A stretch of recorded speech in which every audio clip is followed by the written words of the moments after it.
Halo, assalamualaikum. Balik lagi di channel aku di Esti Denatur. Kali ini aku mau berbagi info mengenai pengertian dari asma. Yuk kita simak video lengkap berikut ini. Asma adalah salah satu masalah paru-paru yang membuat pengidapnya kesulitan bernafas akibat peradangan dan penyempitan pada saluran pernapasan. Tak hanya kesulitan bernafas, asma juga menyebabkan gejala lain seperti mengi, batuk-batuk, dan nyeri dada. Saluran pernapasan pada pengidap asma lebih sensitif dibandingkan dengan orang lain tanpa asma. Ketika paru-paru teriritasi akibat zat pemicu seperti asap rokok, debu, bulu binatang, dan lain-lain, maka otot-otot saluran pernapasan pada pengidapnya menjadi kaku dan menyempit. Nah, seperti apa sih gejala asma?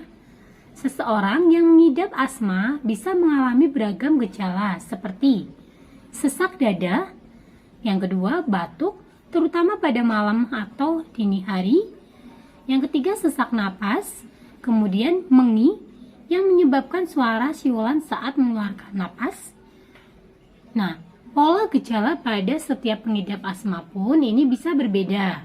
Meski begitu, pola gejala yang paling umum yaitu pertama, datang dan pergi seiring waktu atau dalam hari yang sama.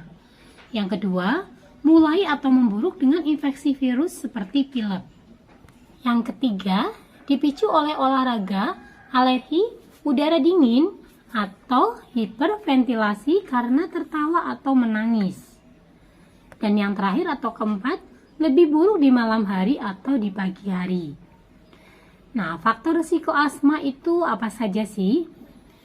Bakteri yang berasal dari debu sering menjadi pemicu utama penyakit asma. Bakteri tersebut bernama endotoksin yang umumnya berada pada perkakas rumah, terutama di kamar tidur yang menimbulkan gejala asma. Faktor risiko lain yang dapat memicu penyakit asma antara lain rokok, bulu binatang, kemudian udara dingin, adanya infeksi virus, adanya paparan zat kimia, aktivitas fisik, adanya infeksi paru-paru dan saluran napas bagian atas, kemudian adanya pekerjaan tertentu seperti tukang las, kayu, atau pekerja pabrik tekstil. Emosi yang berlebihan, tertawa terbahak-bahak, atau kesedihan yang berlarut-larut, itu juga bisa menjadi faktor risiko atau pemicu ya. Dan yang terakhir, alergi makanan seperti kacang-kacangan. Untuk penyebab asma sendiri, di mana ketika asma adalah jenis penyakit yang dapat menimpa segala usia. Nah, kondisi ini paling sering disebabkan oleh debu, asap rokok, bulu binatang, udara dingin, aktivitas fisik, infeksi virus, sampai paparan zat kimia. Seperti tadi di atas juga di awal juga sudah diinfokan. Namun, hingga kini penyebab utama asma belum diketahui secara pasti. Kendati demikian, pengidap asma terbukti memiliki saluran pernapasan yang lebih sensitif. Ketika paru-paru terkena iritasi, maka otot saluran pernapasan jadi kaku dan menyempit. Kemudian, produksi dahak meningkat sehingga membuat pengidapnya kesulitan bernapas. Pada anak-anak, gejala asma akan menghilang dengan sendirinya saat memasuki usia remaja. Namun anak-anak yang memiliki gejala asma cukup berat, kondisinya bisa bertahan atau muncul kembali di masa mendatang. Nah, untuk diagnosis asma, ketika di tahap awal, dokter ini akan melakukan wawancara medis dan pemeriksaan fisik terlebih dahulu. Perlu kamu ketahui bahwa diagnosis asma ini didasari oleh gejala yang bersifat episodik. Gejala berupa batuk, sesak napas, mengi, rasa berat di dada, dan variabilitas yang berkaitan dengan cuaca. Untuk membantu menegakkan diagnosis asma, dokter mungkin perlu melakukan beberapa pemeriksaan penunjang. Contohnya valv paru dengan alat spirometer. Pengukuran valv paru digunakan untuk menilai obstruksi jalan napas. Kemudian yang kedua, reversibility kelainan valv paru.